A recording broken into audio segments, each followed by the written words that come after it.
Welcome to Fireside Knicks. My name is Alex with my co-host here, Brett Hamfling. And today we want to take a look at Julius Randle and his vengeful return to the team after missing 2 games due to COVID protocols. And the Knicks look like a shell of their former self without Julius Randle. And I know, of course, last week, a lot of people, including us, were talking about Randle's impact and how it was really a net negative. And we're talking about statistics and all these different factors. But I think that one thing they don't have a metric for is how you impact the players around you. How many open looks you provide your teammates, and essentially how much attention you command when you're on the floor. And Julius Randle, he's a star, man, but at the same time, he hasn't been playing at the all-star level self that he did last year. And I think last night against Indiana, we saw a glimpse of what he looked like last year, and we saw a glimpse of maybe what he can continue to look like as the Knicks try to make a playoff stretch during the second half of the season, Brett. But when you're looking at this team, I'm curious to hear your thoughts about Julius Randle. I know we had an interesting conversation last week, but now it's time for a new one after this awesome performance from him last night.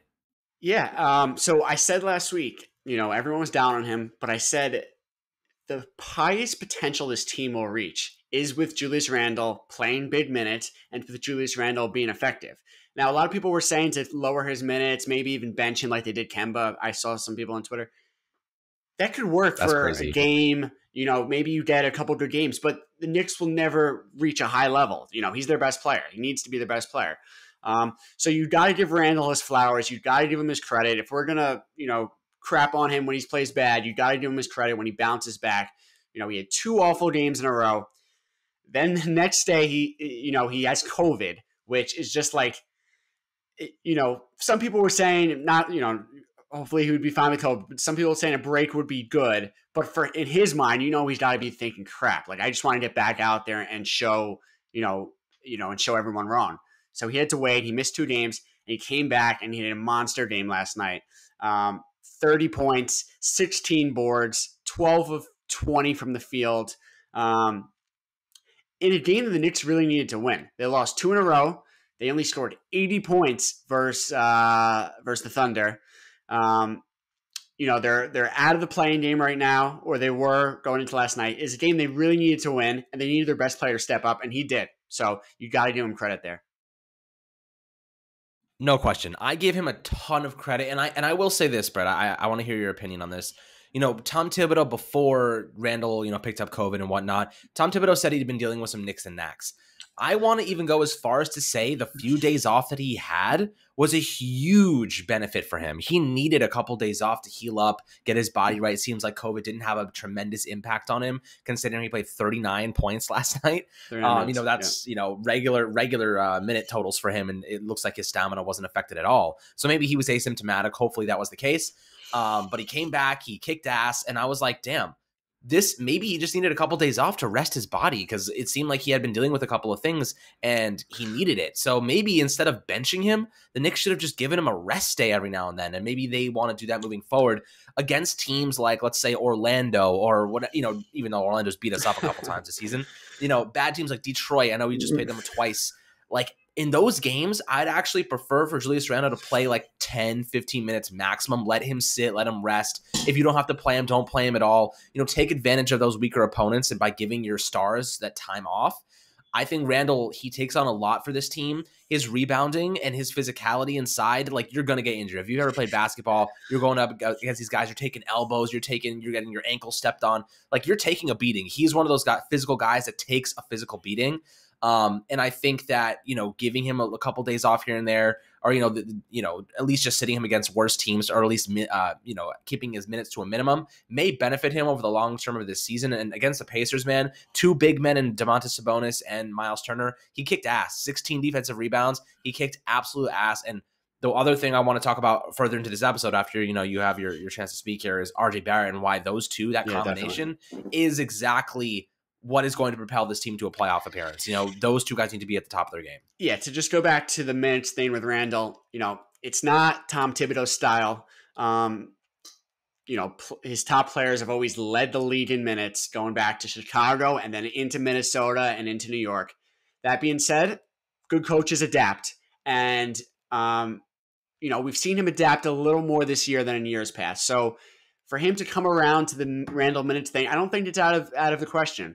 Listen, if Julius just starts playing good and sort of looks like last year, maybe a little bit worse, you might not need to do that. But if he goes back and is sort of up and down, has stretches where he's 2 of 11, like that game before COVID, it's something they should consider. I don't see them sitting him a game, but just, lowering that workload. I mean, if he really is nicked up, maybe sitting him a game. I think more than nicked up, he was just, playing a lot of minutes and was just sort of beat down by the season, even though it's early in the season. I'm hoping he just keeps a consistent level like last year. Listen, he's not going to be what he was last year. Everyone knows that at this point. But if he's just a little more consistent, if he was like he was last night, being aggressive but not pressing things too much, that'll go so long a long way for the Knicks. And we had the dynamic duo that we should, that needs to lead the Knicks last night. It was RJ and Randle. Those were supposed to be the two guys going into this season that, every team has guys that are going to punch, their weight for the team and hold their weight. And for the Knicks, it's got to be RJ and Randle. Now, they're not going to be what, maybe Steph Curry and Klay Thompson are. They're not going to shoulder that much of the load, but these are your two best scorers. And it was the first time in their career playing together that they both scored 30-plus points. It's not easy to both score 30, but that just shows that, like, they haven't exactly been on the same page at the same time. And for this team to reach their potential, those two guys have to score the ball. Yeah, absolutely. I mean, look, those two as a Batman and Robin duo, that's what I've been calling them lately, because RJ Barrett's kind of the Robin to Julius Randle's Batman. When they're playing cohesive basketball with each other, they're playing off each other's strengths, you see them reach that potential. You see them produce offensively and defensively as well, for that matter. RJ Barrett last night had 17 points in the first quarter. He came out firing. We saw RJ Barrett with the potential and the expectations that we laid out for him this past offseason. We said, RJ had a tremendous sophomore campaign. His third year is going to be even better. Now, ultimately, it hasn't really turned out that way. He's had 4 or 5 games with 30-plus points this year, which is definitely impressive. But if he can do that consistently, him and Julius Randle, like, that's what separates good from great, right? You could have double-digit point production and still lose games, but if you have your your young guy hitting his third year, you have Julius Randle, they're putting up 25, 30 points per game on average. I mean, 30 points is definitely aggressive. Let's say between 20 and 30 points per game. You're looking at a team that is able to rely on 2 of their best players and let everybody else complement them. Because I think that's the difference between the Knicks being bad and the Knicks being great, is when all the attention is being allocated toward Julius Randle, toward RJ Barrett, they're kicking ass. The rest of the team reacts accordingly. They feel that energy. Julius Randle, man, I haven't seen that much energy with him this entire year. He was crashing the boards. He was doing everything he needed to do to get that team to win. And it was a really interesting realization, was like, we're a good team when Julius Randle puts out that much energy. I don't know why he hasn't been doing that. Maybe it was just a lack of stamina. He was running out of gas. He had nicks and knacks. Maybe if they can keep him healthy, and like those rest days are super important for him, if they can keep him healthy, I think that he could, lead this team in the future. And RJ Barrett clearly felt that presence from Randle, and he was like, I'm going to do whatever I can to make sure that we win this game with him. When those two guys are in sync, it's hard to stop them. Yeah, and part of the in sync. So RJ had it going early because he was aggressive. He was getting to the hoop. He was getting downhill. And Randle sort of recognized that. There was a point in the first quarter that, instead of trying to do, start the offense, he sort of just like motioned to RJ to like step out, and like, he gave him the ball and said, go. And RJ attacked, and he got a layup. And, they didn't step on each other's toes. They complimented each other. But at the same time, it was actually a really nice flow of RJ was big for us in the first quarter and the first half. And he scored a little in the second half, but it wasn't as easy. And then Randle sort of took over in the second half, scored far majority of his points in the second half, had some big shots in the fourth quarter. So it was this nice flow of RJ starting the game, complimenting each other, and Randle finishing the game. Yeah, I mean, that's what's necessary. But, I'd like to see a little bit more from some of the Knicks reserves. Obviously McBride's kind of been factored out to a degree. His offensive game just isn't there yet. He's a good defender, but his offensive game isn't there yet. Are they really relying on Alec Burks as that primary point guard? He's not really the best facilitator at 4 assists, but people forget that Julius Randle leads the team in assists per game. He has 5 assists per game. He leads the team. Without him, the Knicks severely lacked that facilitation presence from the inside and the attention he commanded. I mean, both games they lost by 15 points.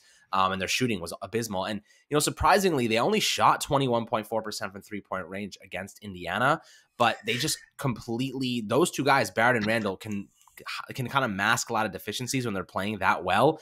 I mean, Evan Fournier finished with 0 points. He missed all 3 of his 3-point shots, missed all 4 field goals. I mean, maybe his ankle is still bothering him, but definitely not a good sign. An awful sign. And just to jump in on Fournier, I didn't want to really talk about him because I have nothing good to say. He's shown slight flashes this year of closing out games, but it's been far more, lack of energy, lack of defense. He's shooting poorer than he shot most of his career. He's not really giving them that third, fourth, fifth scorer that they need. Look, if it was up to me, Quentin Grimes would be starting in his place. Yeah. If it was up to me, because ultimately, Quentin Grimes is 100 times better defender, and he may not be as good as a scorer, but I think that he needs that experience. The reps and experience is going to be a really, really important part of Grimes' growth and development. He needs the time on the floor with the starters. He needs to gain chemistry with them. I love his 3-and-D mentality. He's really aggressive. He has energy. And if you pair that energy with all the rest of the players, it's really hard to stop the Knicks. But you know what? It's just Evan Fournier, man, so wildly inconsistent. You don't know if he's going to have 30 points or you don't know if he's going to have 0 points. It's just that type of player at this point in his career, or this point in the season at least. The Knicks haven't really figured him out yet. Every time he takes a shot, he's off balance. He's trying to everyone knows what he's trying to do. Every time that there's a defender on him, they're basically like, just basically stay in his face. He's too slow to get around you. Just stay in his face. And if he heaves up a ball, it's probably not going to go in, as you saw against Indiana. But ultimately, the Knicks have 2 back-to-back games against the Celtics coming up on Thursday and Saturday. So that should be interesting. Obviously, Jason Tatum, Jaylen Brown, Marcus Smart, he has some really good players for the Celtics. They are a sub-500 team, almost the same exact record as the Knicks. The Knicks need to win these games. They need to beat Boston. They got to get back in the winning graces. They've won, 4 of their last 6 games, so they're doing a little bit better, but they have a really long streak of sub-500 teams they're playing against. They got to win these games. It's now or never to really catapult themselves back into this playoff conversation right now. They're teetering on the edge. But if Barrett and Randle, if those guys can bounce back and play at a high level, it's going to be tough to stop them, especially if they go out and get another player on the deadline. But do you think that they may try to do that still, try to get another guy from the deadline to pair with these guys? I think the next 2-3 weeks, maybe a month, the deadline's in February, right? I think it's mid-February. I think the next 3 weeks or so is going to tell this front office, Leon Rose, is this a team that is worth trying to add someone right now? Or possibly, I think we should get into this more in another podcast, but possibly be a seller. Someone like Alec Burks, who is just sort of an instant offense for a good team. Maybe a late first round pick, end of the round. I really think these next few weeks, because right now they're the 10 seed or they're the 11 seed. If they start losing games, they're going to, fall out of, contention to get that, those top 6 seeds and miss the play-in game. This is sort of a kind of, it could be a lull in the season sometimes, like January, February, before the All-Star break. It's not the beginning of the season. It's not the end of the season where teams are pushing. It could be sort of a lull, but they need to step it up. This is, the next few weeks, a month, are going to decide if this is a play-in team, a playoff team, or potentially a seller. Yeah, no, you're absolutely right. And I've heard people say maybe we should be sellers, but I still have faith in this team, Brett. I still think that we can win.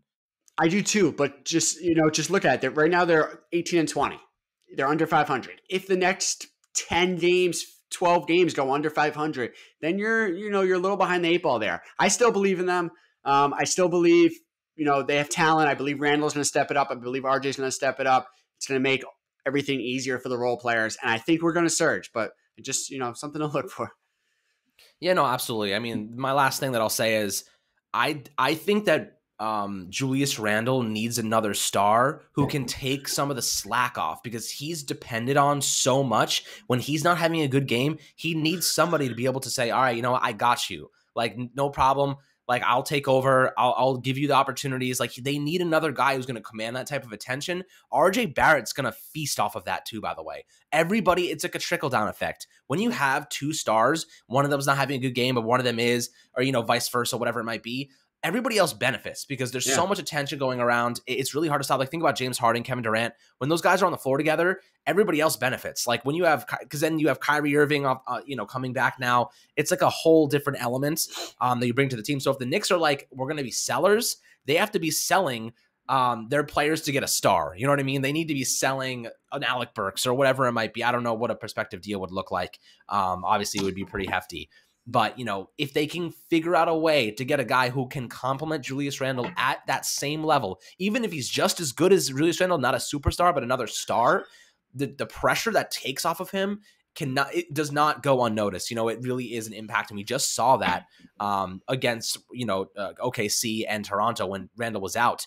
If you have another guy to add to that element, you can win those games when Randle is out. You have to have a backup plan. Right now, there is no backup plan if Randle goes out. The backup plan was give it to RJ Barrett, see if he can be your leader, and he just wasn't capable of doing it. And unfortunately, that's the reality. He's just not good enough shooter. He's not a good enough creator at this point in time.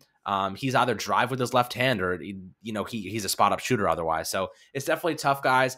But I want to hear your opinions on Julius Randle. What are you thinking after that performance? Do you think that he can still be that former self from last year, that all-star performance? But I'm excited to see where the Knicks can go with this team moving forward. Hope you guys enjoyed this episode. Make sure to like and subscribe below as always on YouTube, and we'll catch you guys on the next one. Take care.